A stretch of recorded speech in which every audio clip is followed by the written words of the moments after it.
बिस्मिल्लाहिर्रहमानिर्रहीम, अस्सलाम वालेकुम, नमस्कार, सत श्री अकाल एंड गुड मॉर्निंग। दोस्तों कैसे हैं आप? आई डू होप आप सब अच्छे होंगे जी। आज 7th ऑफ मई है जी और ट्यूसडे का दिन है। आफ्टर लॉन्ग वीकेंड और बैंक हॉलीडेज के बाद जो है आज we are back to office. आज फर्स्ट वर्किंग डे है और आज एक अहम इशू है जिसको फी वेवर एप्लीकेशन कहा जाता है। बहुत से लोग जो हैं आजकल चाहे ह्यूमन राइट्स की एप्लीकेशन हो या स्टूडेंट इश्यूज हो या कोई सी भी बात हो या एफएलआर, खासकर जो है ह्यूमन राइट्स एप्लीकेशन के हवाले से एफएलआर जो है, तो उसके हवाले से फी वेवर्स जो है वो ज़बान ज़द आम जिसको कहेंगे वो है जी कि हर बंदा ये समझता है जी कि फ़ी वेवर एप्लीकेशन को हम कर सकते हैं और ये फ़ी वेवर एप्लीकेशन क्या होती है। सो मैं आज कोशिश करूँगा कि मैं फ़ी वेवर के ऊपर जो है तफसील से जो है वो बात कर सकूं। और अगेन आज का ये पॉइंट शुरू करने से पहले रिक्वेस्ट करूंगा उन सब देखने वालों से जो मेरे ऑलरेडी क्लाइंट्स हैं या फ्यूचर में क्लाइंट्स बनना चाहें या इस वक्त जिनके मैटर्स ऑलरेडी चल रहे होंगे, प्लीज़ वीकेंड जो होता है सैटरडे संडे वो छुट्टी का दिन होता है। उस दिन प्लीज़ क्वेश्चंस आंसर करने का, अपने केस की अपडेट्स लेने का या खाम में ऐसी कुछ चीज़ पूछने का कोई फायदा नहीं होता। आज जैसे वर्किंग डे है, ऑफिस दा बाहर ताला नहीं होता जो लॉक लगा होता है, वो आज खुले है। ऐसी ऑफिस आए हैं तो आज पता चलेगा कि फाइलें कहाँ पे कौन सी पड़ी है, कौन सा एप्लीकेशन चल रही है, कौन सा क्या है। सो अनफॉर्चुनेटली इंसान की मेमोरी जो होती है वो इतनी अच्छी नहीं होती कि वो छुट्टी वाले दिन जो है वो भी सारी फाइलें बगल च मार के थे। तो ये वो पाकिस्तान ਦੇ ਵਿੱਚ वकालत करी दी सी ना जब, तो उस वक्त ਤੁਹਾਨੂੰ ਪਤਾ ਵਕੀਲ ਜਿਹੜੇ ਨੇ ਉਹਨਾਂ ਨੇ 15-20 फाइलें ਜਿਹੜੀਆਂ ਨੇ ਨਾ ਉਹ ਨਾਲ बगल च मारियां ਹੁੰਦੀਆਂ ਨੇ, मोढे चुक के ना ते नाल टोल रहे होंगे ने। तो यूके में ऐसे नहीं होता। यूके में एक पूरा सिस्टम होता है और सारा कंप्यूटराइज सिस्टम होता है, तो ऑनलाइन ही देखना पड़ता है। एनीवेज इसमें जो आ जाता है जी कि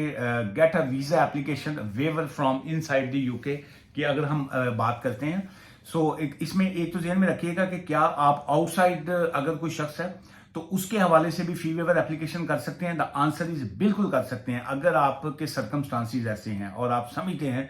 कि आपके ह्यूमन राइट्स की वायलेशन होगी अगर आपकी एप्लीकेशन जो है फी वेवर की एक्सेप्ट ना की गई। सो आउटसाइड दी कंट्री के हवाले से फिर किसी दिन बात करेंगे। आज हम बात कर रहे हैं जी कि fee waiver application inside the UK जो है। सो इस टेक्निकली तौर पे इसको कहा जाता है कि get a visa application fee waiver from inside the UK. और उसके में जो पहला पॉइंट आ जाता है कि जी के you can apply for a fee waiver if you are applying for a permission to stay in the UK. This means you will not have to pay a visa application fee if you are eligible. अगर आप eligible हैं तो then जो है आपको visa की जो application fees होती है वो पे, यू डोंट नीड टू पे, जो है वो पे नहीं करनी पड़ती है आपको। सो अब एलिजिबिलिटी की अगर हम बात करें कि क्या आप एलिजिबल हैं कि आप फी वेवर की एप्लीकेशन कर सकें, सो उसमें क्या आ जाता है, यू और योर पार्टनर, आप या आपका पार्टनर जो है, पेरेंट या आपके पेरेंट्स जो है, और डिपेंडेंट चाइल्ड या आपका डिपेंडेंट चाइल्ड जो है, ऑफ जो है who has a family visa, उनके पास अगर फैमिली वीजा है, फैमिली वीजा से मुराद ये होता है कि डिपेंडेंट का वीजा है किसी के पास, या ये जो 2.5 ईयर वीजा रूट जो है वो आपको मिलता है, या कोई भी आपको फैमिली वीजा जो है अगर वो मिला हुआ है। सो और has a permission to stay inside the UK, या आपके पास यूके में रहने की परमिशन है आपके pass on the basis of their private life. Private life ये होती है कि जब आपको ये जो अक्सर आपने सुना होगा 10 ईयर्स कि जी मैंने 10 साल का वीजा मिला हुआ है, 10 ईयर्स रूट का वीजा मिला हुआ है, 2.5 ईयर वीजा रूट जिसको कहते हैं। सेकंड पॉइंट की तरफ आ जाते हैं। So you have a discretion leave जो है, डिस्क्रेशन लीव भी ऐसी होती है कि आपने आपका जो भी आपका स्टेटस था, आप लीगल थे, इलीगल थे, ओवरस्टे थे, व्हाटएवर, आपने होम ऑफिस को अप्लाई किया और आपको होम ऑफिस ने जो है डिस्क्रेशन लीव जो है, स्वाब दी थी वीजा जिसको कहते हैं, वो आपको दे दिया। और leave outside the immigration rule जो है, आउटसाइड द इमिग्रेशन रूल्स ये होता है कि एक कानून है जो उसके मुताबिक आपको, आपने रूल्स के मुताबिक एक एप्लीकेशन करते हैं। एक होता है कि outside the immigration rules on the basis of human rights जो है, होम ऑफिस अगर आपको कोई वीजा ग्रांट करता है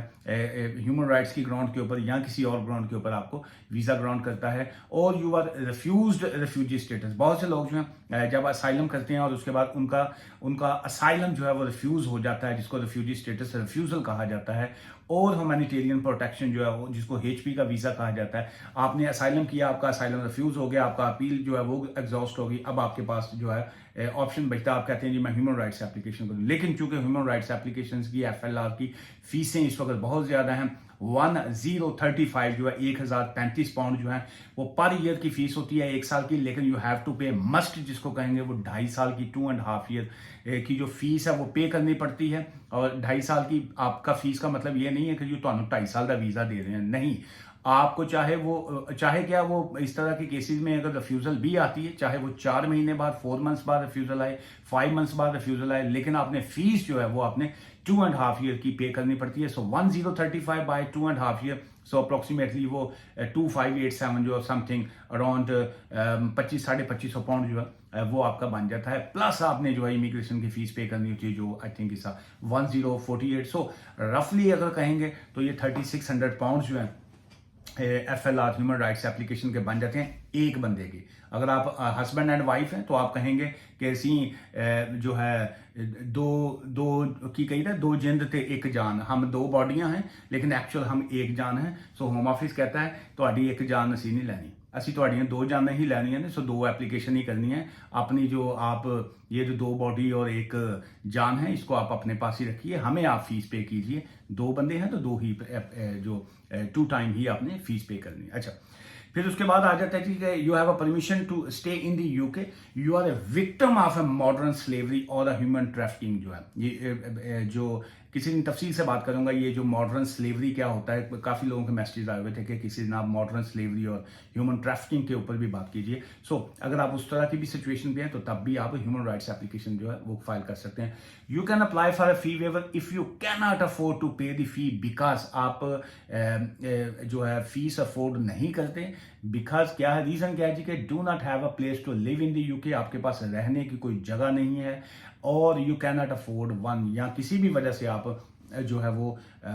उसको अफोर्ड नहीं करते हैं। Have a place to live but can not afford, आपके पास रहने की जगह है लेकिन आपके पास फूड के पैसे नहीं है, कॉस्ट के पैसे नहीं है, या जो है किसी और तरह का आपकी जो डेली लाइफ की सर्वाइवल है उसके पैसे नहीं है। Have a very low income, यहाँ आपकी इनकम जो है वो बहुत लो है कि आपका गुजारा करना जो है वो मुश्किल है। And paying the fee would harm your children, या आपके बच्चे हैं अगर साथ में, तो आपने अगर फीस पे कर दी होम ऑफिस की तो आपकी बच्चों की जो है वो लाइफ जो है वो सफर हो सकती है। ये आ जाती है आपकी फी वेवर की एप्लीकेशन में एलिजिबिलिटी। अगर आप इनमें से किसी भी चीज के आप समझते हैं कि आपकी सिचुएशन ऐसी है तो फिर आप जो है वो फी वेवर की एप्लीकेशन जो है वो फाइल कर सकते हैं। योर पार्टनर एंड चिल्ड्रन की अगर हम बात करें तो उसमें आ जाता है कि यू कैन इंक्लूड जो है your partner and children in your fee waiver application if they are applying to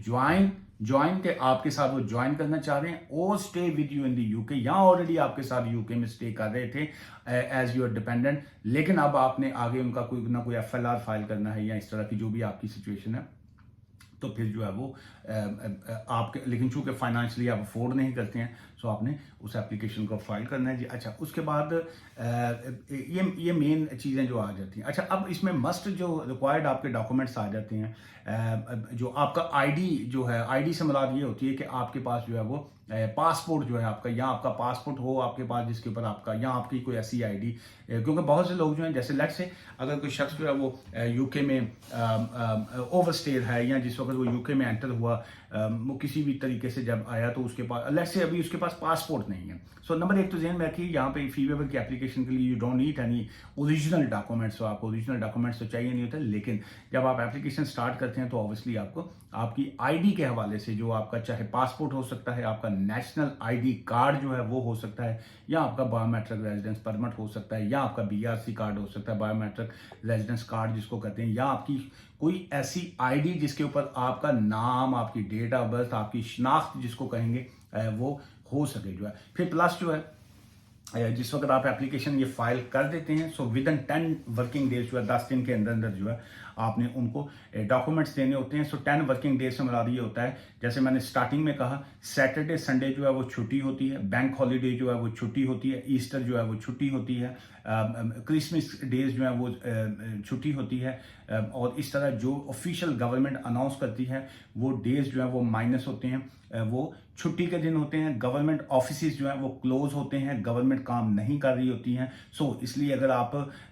का रिफ्यूज़ल लेटर आ जाता है सैटरडे को, अगर आ जाता है, चूंकि उनका ऑफिशियल सिस्टम ऐसा होता है, वो ऑटोमेटिक सिस्टम के थ्रू निकलता है। अगर आपको सैटरडे को मॉर्निंग टाइम या आफ्टरनून में कभी भी रिफ्यूज़ल लेटर किसी भी चीज़ का आ जाता है तो वकील ने बाह नहीं देगी। उसकी वजह यह है कि वो सैटरडे और संडे को जो है छुट्टी होती है, गवर्नमेंट वाले भी कुछ नहीं कर सकते होते, तो वकील भी कुछ नहीं कर सकता होता। सो इसलिए जब वो वर्किंग डे स्टार्ट होता है तो वहाँ से टाइम स्टार्ट होता है। और सेकंड ये है, जब भी कोई रिफ्यूज़ल आती है सो उसमें नॉर्मली जो है वो मिनिमम जो टाइम फ्रेम होता है, बहुत से केसेस में, ज़्यादातर केसेस में वो 14 डेज का मस्ट होता है। और अगेन 14 वर्किंग डेज होते हैं, सैटरडे संडे फिर छुट्टी ही होती है। सो इसलिए जड़ी ये हल्की फुल्की उंगल दे देगी, पूरी बाह नहीं देगी। अच्छा, फिर उसके बाद आ जाता है जी कि रिक्वायर्ड डॉक्यूमेंट्स में क्या आ जाता है जी, आपके पास मस्ट आपने जो प्रोवाइड करने होते हैं, आपकी फाइनेंशियल सिचुएशन जो होती है उसके ऊपर उन्होंने फी वेवर की एप्लीकेशन का फैसला करना होता है, जिसमें बैंक स्टेटमेंट जो है वो आपकी फाइनेंशियल सिचुएशन को जो है वो बताती है कि जी ये हमारी फाइनेंशियल सिचुएशन ऐसी है। फिर उसके बाद आ जाता है जी कि letter from your authorities. Let's say अगर आपके पास बैंक अकाउंट नहीं है और अगर आपको लोकल अथॉरिटी ने कोई लोकल अथॉरिटी मीन काउंसिल्स आ गई, माइग्रेंट हेल्प वाले आ गए, रिफ्यूजी काउंसिल्स आ गई, या कोई भी ऐसे अदारे जहाँ पे आप रहते हैं और वो आपको फाइनेंशियल सपोर्ट करते हैं, कोई जो है वो पैसे वैसे पे करते हैं, कैश देते हैं या जैसे भी देते हैं, आपने उनकी एविडेंस जो है वो देनी होती है। और अगर आप कोई पब्लिक बेनिफिट्स ले रहे होते हैं, चाहे यूनिवर्सल क्रेडिट है या कोई सा भी बेनिफिट आपका है, पिप है, DLA है, वट जो भी, सो उसकी आपने डिटेल्स देनी होती हैं कि ये मैं बेनिफिट जो है वो ले रहा हूँ। अच्छा, उसके बाद अगर आपकी इनकम कम होती है तो फिर आपने जो आपकी जो हाउस होल्ड अर्निंग्स आ जाती हैं, या आपकी जो इनकमिंग है या आपकी जो आउट गोइंग है, या वो तो ऑब्वियसली आपने एक शीट दिखानी होती है, उनको बताना पड़ता है कि जी मेरा पानी का बिल लेना है, मेरा वाटर इलेक्ट्रिसिटी, फिर मेरा जो रेंट है, मेरा काउंसिल टैक्स है, मेरा फ़ोन का है, जो ये सारी बिल्स की आपने डिटेल्स देनी होती है। और अगर आप काम कर रहे हैं तो आपको पे स्लिप्स जो हैं वो भी देनी पड़ती हैं जी। अच्छा, फिर उसके बाद आ जाता है जी कि अगर आप हैं और आपका पार्टनर साथ है तो फिर ऑब्वियसली दोनों की ही बैंक स्टेटमेंट और ये सारी चीज़ें जो हैं वो आ जाती हैं। अच्छा, फिर उसके बाद आ जाता है जी, वीडियो आज की लंबी हो रही है जी, 12-14 मिनट हो गए हैं, इतना आप लोगों में हौसला नहीं होता। ये फी वेवर की एप्लीकेशन का पार्ट 1 जो है ये यहीं तक रखते हैं, लेकिन इसके बाद अगले जो इसके ऑप्शंस आ जाते हैं कि क्या फी वेवर की एप्लीकेशन जो है ये कानूनी तौर पे आपको अलाउ करती है कि जी कि आप जो है वो ओवरस्टे नहीं होते, इलीगल नहीं होते, या आप इसके बाद जो है कोई और एप्लीकेशन कर सकते हैं। जो सेकंड पार्ट इसका मैं जो है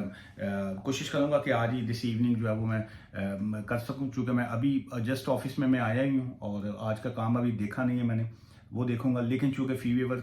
के हवाले से काफ़ी ज़्यादा पैनिक है इस वक्त लोगों के माइंड में, चूँकि FLR की एप्लीकेशन लोग फाइल करना चाहते हैं और अफोर्ड नहीं कर रहे हैं, स्पेशली ये जो स्टूडेंट्स और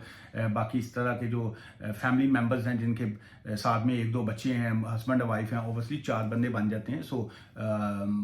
3500-3600 पाउंड अगर फीस हो तो ये 10,000-11,000 पाउंड जो है वो फीस बन जाती है, गवर्नमेंट की ही फीस जो है जो मस्ट पे करनी पड़ती है। सो इस वजह से मैंने आज आते ही फी वेवर का ये जो सब्जेक्ट स्टार्ट किया है, और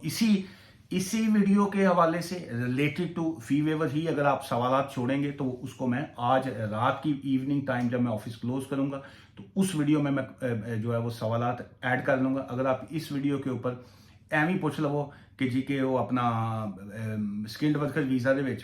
मेरा उन्होंने ਜਿਹੜਾ ना जी मैनू कुंडी ला के बाहर ਕੱਢਤਾ, तो उसके लिए मैं इस वीडियो में या वो रिलेटेड जो है वो नहीं होंगे तो उसको मैं ऐड नहीं करूँगा। कोशिश कीजिएगा फी वेवर के हवाले से ही अपने क्वेश्चन छोड़ सकें। और आज की इस वीडियो से मुझे इजाज़त दीजिएगा, पार्ट 2 जो है वो इवनिंग टाइम अपलोड करेंगे। और अगेन डिस्क्लेमर ये है कि this is not a legal advice, ये लीगल एडवाइस नहीं है जो मैंने आपके साथ अभी शेयर किया, it's just a general information. Legal advice के लिए इज़ ऑलवेज बेस्ट थिंग, मेरे पास आना चाहें you are most welcome, otherwise जो है वो किसी के भी पास आप जाके अपनी प्रॉपर लीगल एडवाइस ले सकते हैं। मैं या मेरा ऑफिस जो है हम लोग लीगल एडवाइस के या केस फाइल करने के या हर तरह की चीज़ों के हवाले से हम लोग फीस चार्ज करते हैं। दुआ में याद रखिएगा। ठीक है, thank you, bye for now.